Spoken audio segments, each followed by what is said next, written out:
Hello and welcome to our video summary of the Reeves and Tale. I am Stephanie Amodia. And I am Jessica Maraan. So this is a part of our contributory tale series where we look at each of the 24 stories written in contributory tales by Geoffrey Chaucer. And should you want to find our analysis and summaries of other stories within this collection. So in this video, we will summarize all you need to know about the story, and we also provide some analysis that you should be aware when reading and writing about this tale. So let's get started. The Reeve's Tale is the third story in Geoffrey Chaucer's The Contemporary Tales narrated by Oswald. The Reeve, who serves as the manager of a large estate, this tale serves as a direct response to the previous story told by the miller, highlighting themes of revenge and social rivalry. And characterization, Oswald the Reeve is depicted as smart and cunning, meticulously managing his master's estate for his own gain. He is described as skinny, bad-tempered, and old, with a rusty sword and a fine gray horse named Scott. His profession as a carpenter is significant, especially since it is mocked in the miller's tale. Reeve's character disrupts the medieval social hierarchy, embodying traits from various social classes. He appears clerical yet operates as a skilled worker while also managing wealth. So in the summary of the tale, the narrative begins with two young scholars, John and Alan, who aim to confront Simpkin the miller for stealing grain. When they arrive at the Simpkin mill, her cunning unties their horse to distract them while he steals their fruit. The scholar later paid to stay overnight in the miller's home.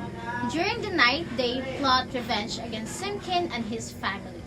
So in the key events, the scholars' arrival, John and Alan seek to cut Simpkin his chivalry but end up spending the day chasing their horse. In the night of the mail, they stay overnight in a single room with Simpkin and his family. The arrangement sets the stage to comedic chaos. Revenge plot, Alan and John execute their plan by taking advantage of the drunken state of Simpkin and his wife.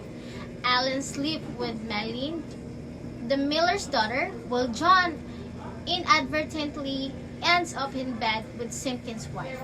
Climactic confrontation, the tale culminates in a violent confrontation where Alan and John bet of Simpkin after he mistakenly believes he has been wronged by them.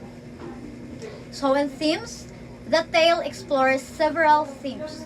In revenge, Oswald seeks to retaliate against the miller for his earlier insult. In social class conflict, the tension between different agrarian workers, Reeves and the miller, highlights economic disparities and rivalries within medieval society. In humor and violence, the comedic elements shift towards darker humor as the story progresses into violence. So in conclusion, the Reeves tale serves as not only entertainment but also a commentary on social dynamic and class struggles during Chaucer's time. It reflects how storytelling can be used as a means of settling scores within the competitive social framework. Through Oswald Sharp with a cunning action, Chaucer illustrates the complexities of human interaction with a stratified society. Reeve, and just to be clear, is somebody who manages someone else's estate. The Reeve in this story also used to be a carpenter. He is known to steal from his master and has a silky or sickly look. So, prologue, the Reeve did not like the miller's tale mainly because he was once a carpenter himself. He says that he will get revenge for the miller's story before starting his own. So this story is about a miller who is dishonest and often steals from the corn that people bring to his mill for grinding. One day, a steward sent his mill to be milled, but is too sick to go and watch the miller grind it. The miller then robs him of what he sent.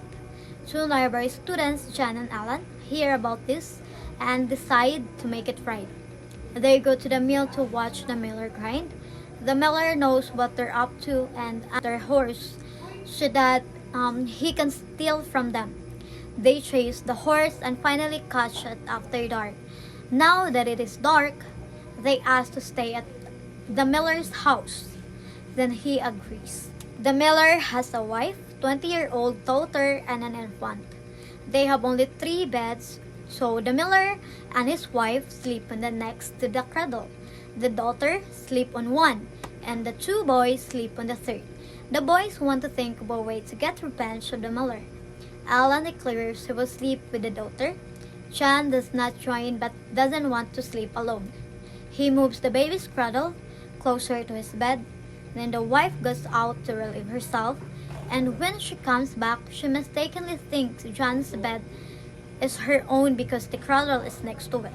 She climbs in and they sleep together. The boys want to think of way to get revenge on the miller. Alan gets up early from the daughter's bed and she tells him where he can find the floor her father stole from them. He gets up to find John, but mistaking the bed without the cradle next to it as John's, he climbs into bed with the miller. He whispers to John that he's had the daughter 3 times that night. The miller gets up, furious, and begins cursing. The wife wakes up, thinking it is one of the boys making such noise. She grabs the club and hits him. The boys grab their floor and flee. The Reeve's tale is a response to the one before it, the miller's. So this is the their response. Tale and response. The Reeve's tale is a response to the one before it. The miller's. While the miller's tale played with some of the same themes as the knight's tales, the Reeve's tale is more obviously in direct response to the miller. Horses were also a symbol of sexuality in those times. So the horse, the miller released alone to one. And that's the end of our video presentation. And we hope that you learned about the Reeve's tale of Canterbury Tales. Thank you and see you in our next video. Bye!